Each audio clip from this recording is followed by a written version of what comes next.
Madame, Monsieur, bonsoir et bienvenue dans votre émission. Merci de nous rejoindre pour votre émission Décryptage 360. En ce vendredi, deux sujets majeurs retiennent notre attention. D'abord, l'évaluation semestrielle des contrats d'objectifs des membres du gouvernement conduite cette semaine par le Premier ministre Jean-Emmanuel Ouédraogo. Ensuite, nous reviendrons sur la réouverture du mythique stade du 4 août, survenu le lundi dernier en présence du président du Faso, le capitaine Ibrahim Traoré. Pour analyser et décrypter ces sujets d'actualité, nous avons le plaisir de recevoir sur notre plateau M. Lucien Zier. Il est responsable presse de la CNAVC, entendez par CNAVC la coordination nationale de la veille citoyenne. Bonsoir à vous et bienvenue sur notre plateau. Bonsoir Madame Traoré, c'est un réel plaisir d'être invité à cette émission. Merci surtout d'avoir accepté notre invitation. C'est moi qui vous remercie. Alors, premier sujet pour commencer, il s'agit de l'évaluation semestrielle des ministres.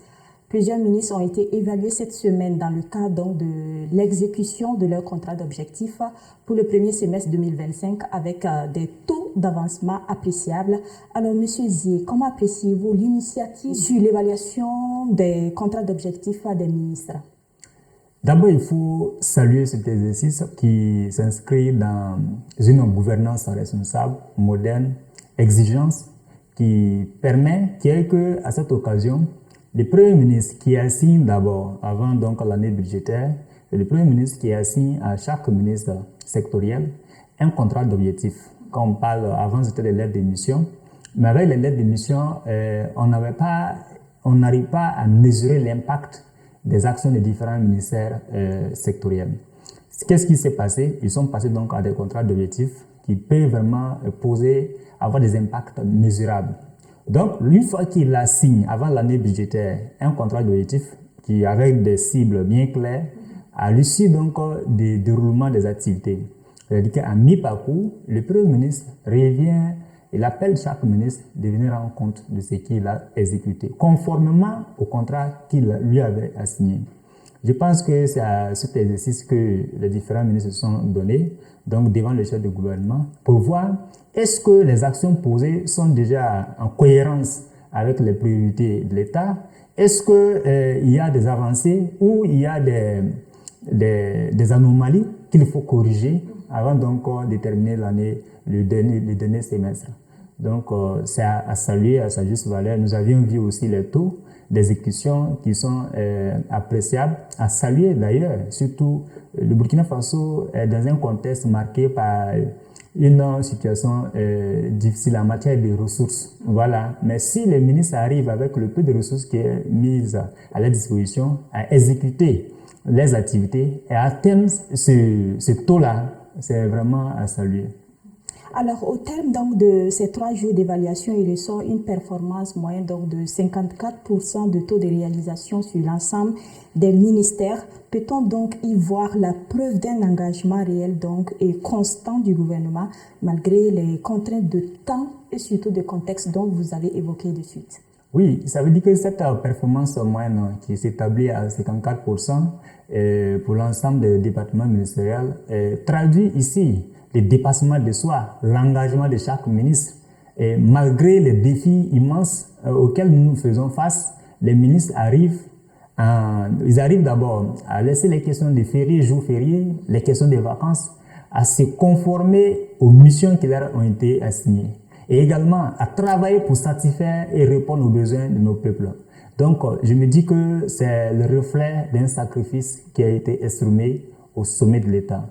Le chef de l'État a dit, lui, il ne peut pas fermer les yeux lorsqu'il pense qu'il y a des hommes qui sont sur le terrain, voilà, qui se battent pour pouvoir rétablir la souveraineté et la sécurité dans certaines localités. Donc, je pense que chaque ministre sectoriel a inculqué ça dans sa manière de faire, dans ses habitudes, afin justement que le travail soit en cohérence avec le travail de l'ensemble du gouvernement, des membres du gouvernement.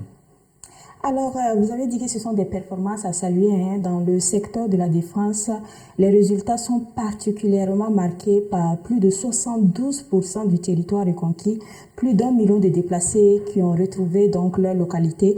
Comment analysez-vous cette dynamique et ses implications concrètes, M. Zier?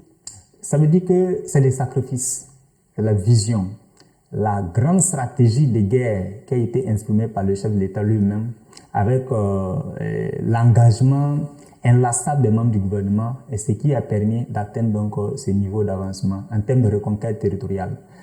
Vous avez vu que la localité de Di a été restaurée, Diapaga a été pacifiée, et d'autres localités que je ne citerai pas ont été rétablies dans le domaine d'autorité de l'État. Donc, ça veut dire, lorsque l'État arrive à combattre l'ennemi, à les mettre hors d'état de nuire, à récupérer les zones qui étaient infestées par ces mêmes ennemis, je pense que c'est ce qui traduit ici ces chiffres-là. Au-delà d'être un chiffre, ça montre vraiment la résilience même de notre peuple, la combativité de nos hommes, FDS et VDP, pour rétablir totalement l'intégrité de notre territoire. C'est vraiment à saluer tout la haute hiérarchie et voilà, le gouvernement dans son ensemble pour vraiment ce résultat. Alors, au niveau du ministère donc, de l'Action sociale, on a vu qu'il y a eu des déplacés qui ont été réinsérés. Alors, qu'est-ce que vous pouvez dire? Ouais, ça veut dire que quand on parle de reconquête du territoire, on parle de 72%, ça ne se limite pas seulement qu'à un chiffre. Lorsqu'on vous dit aujourd'hui qu'il y a plus de 1 060 000 personnes déplacées internes qui ont été retournées chez elles, ça veut dire que c'est un signal fort pour dire que nos gouvernants ou le chef de l'État, le capitaine Ibrahim Traoré, n'a pas donné des slogans simples à l'impérialisme, n'a pas simplement donné des mots, des expressions vagues à notre peuple. Et il a associé à cela des actions concrètes, audacieuses, pour libérer nos territoires. Donc, toutes ces personnes qui ont été retournées chez eux, les opérations de consolidation se poursuivent. Donc, sur le plan de développement local. Donc, c'est un sentiment de joie que nous avions, une fierté que nous avions à constater et de vivre ces résultats qui sont palpables. Nous savions, aujourd'hui, quand on parle de dit qu'à un moment donné, le terrorisme se comportait en roi, aujourd'hui, il n'y a plus ça. La zone a été rétablie, reconquise moins, et également les actions de développement se poursuivent. Sourou reconnaît aujourd'hui ses activités. Alors qu'avant, on ne pouvait pas aller cultiver, faire le riz, faire le blé. Mais aujourd'hui, ce sont des questions qui sont vraiment à saluer. Voilà. Alors, deuxième sujet, si vous le permettez, pour clore donc notre émission, il s'agit donc de la réouverture du stade du 4 août. Après 4 années de fermeture pour réhabilitation, le mythique stade du 4 août a réouvert ses portes devant des milliers de personnes.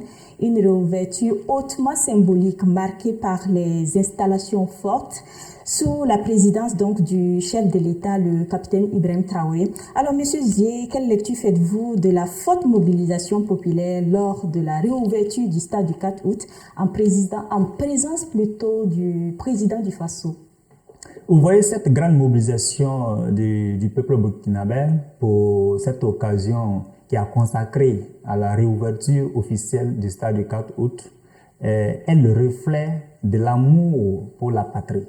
Et si aujourd'hui, le stade du 4 août qui représente le symbole phare de la révolution, vous savez que lorsque vous avez un État, on vous dit votre stade n'est plus aux normes, alors que ce même stade a été construit sous la révolution de Thomas Sankara.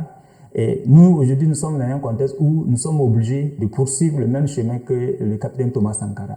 Mais ça veut dire que si nous arrivions à engager des travaux, que l'autorité arrive à engager des travaux qui permettent vraiment la réouverture de ce stade, non seulement on fait honneur à notre peuple, on fait honneur à tous ceux qui se sont battus lors de la révolution, et également, partant de là, nous restaurons la dignité de notre peuple. Pour ne pas que les gens disent que le Burkina Faso n'a pas de stade qui est homologué, aujourd'hui, nous aurons la fierté de jouer et de voir des talents s'exprimer donc au niveau du stade du 4 août. Et nous avions un peuple qui veut aussi le sport, qui aime beaucoup le football. Voilà. C'est pourquoi, d'ailleurs, à cette occasion où le président du Faso a en tout cas marqué de sa présence, et tout le monde voudrait vraiment être présent pour ne pas se faire raconter cet événement-là.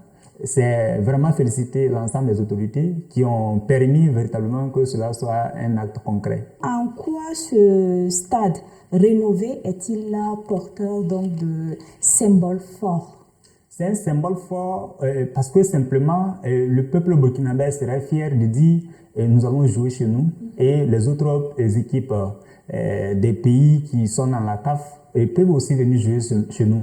Et deuxième chose, c'est un symbole fort parce que à travers ce stade du 4 août, nous pouvons donc faciliter, ou bien facilement les équipes au niveau national peuvent jouer au niveau du stade. Et également, il y a des grands événements, que ce soit culturels ou qui peuvent être organisés. Et ça va apporter une plus-value à notre économie nationale. Donc, à travers ce stade, on pourra détecter les talents et tout ça. Parce que vous savez, le Burkina Faso est un peuple amoureux du football, qui aime vraiment le sport. Et voilà pourquoi, d'ailleurs, nous sommes des grands travailleurs. Lorsque vous partez dans le monde entier, on parle du Burkina, nous sommes caractérisés par cette expression, on dit que des vaillants hommes, des grands travailleurs. Voilà, c'est pour simplement dire que ce stade viendra à restaurer notre dignité et témoigne également la résilience de notre peuple. Lorsque les gens ont vu cette mobilisation populaire, c'est pour dire aux gens qu'il y a vie au Burkina Faso. Il y a vie. Contrairement à ce que l'impérialisme occidental pense. On pense que lorsque vous arrivez à Ouagadougou, il n'y a personne, et le terrorisme a fini par tout détruire, il n'y a pas de vie, il n'y a rien. Mais ce sont des fausses images que l'impérialisme envoie pour effrayer les autres investisseurs, les autres pays, à avoir des coopérations avec notre pays. Mais avec cette réouverture, avec cette grande mobilisation, cela permet de rétablir la vérité. Pour vous, quel sera l'impact de cette réouverture sur le développement du sport burkinabé et surtout l'image du pays à l'international? J'aimerais bien que vous reveniez dessus un peu. Réouvrir ces stades, cela va permettre de détecter des talents. Lorsque le Burkina Faso aura beaucoup de talents, il pourra donc justement, ces talents-là vont travailler à l'extérieur dans les autres équipes dans les pays étrangers. Et ce qui va permettre de reconnaître le Burkina Faso et de rehausser son image au niveau international. Ça, c'est le premier élément. Le deuxième élément qu'il faut voir ici, c'est la satisfaction morale même pour le peuple de comprendre qu'on a un stade qui est opérationnel, qui répond aux normes de la CAF. Et c'est un stade qui est homologué. Donc, c'est ça véritablement l'élément principal qu'il faut voir. Et également, il faut savoir qu'il y a le président du Faso qui avait inscrit, sinon créé une initiative pour la relève sportive. Voilà. Donc, ça veut dire que le sport est un élément important dans les politiques publiques. Donc, aujourd'hui, ouvrir un stade de cette envergure-là, ça va permettre à ce que l'initiative présidentielle pour la relève sportive-là puisse véritablement se concrétiser. Et également connaître des domaines d'expression qui seront vraiment traduits donc par des championnats qui seront organisés. Le Burkina pourra également convoquer des championnats. Là, c'est là, on pourra créer notre championnat, notre ligue, entre nous. Mais ça ne sert pas qu'on dit au Burkina qu'on ne peut pas jouer au Burkina, que c'est au Niger ou au Mali qu'on peut jouer simplement. Voilà, donc c'est vraiment ça l'élément important qu'il faut vraiment apprécier. Voilà qui est bien dit. Et voilà qui met fin donc à votre émission Décryptage 360 au cours de laquelle nous sommes revenus sur deux faits marquants. L'évaluation semestrielle des contrats d'objectifs des ministres avec une performance moyenne donc de plus de 54% et la réouverture tant attendue donc du stade du 4 août. Un grand merci donc à notre invité, M. Lucien Zier, membre de la Coordination nationale de la veille citoyenne pour ces éclairages. C'est moi qui vous remercie. Merci également à vous pour votre fidélité, mais surtout pour votre attention. À très bientôt pour un nouveau numéro. Très bon début de week-end. Bonsoir chez vous.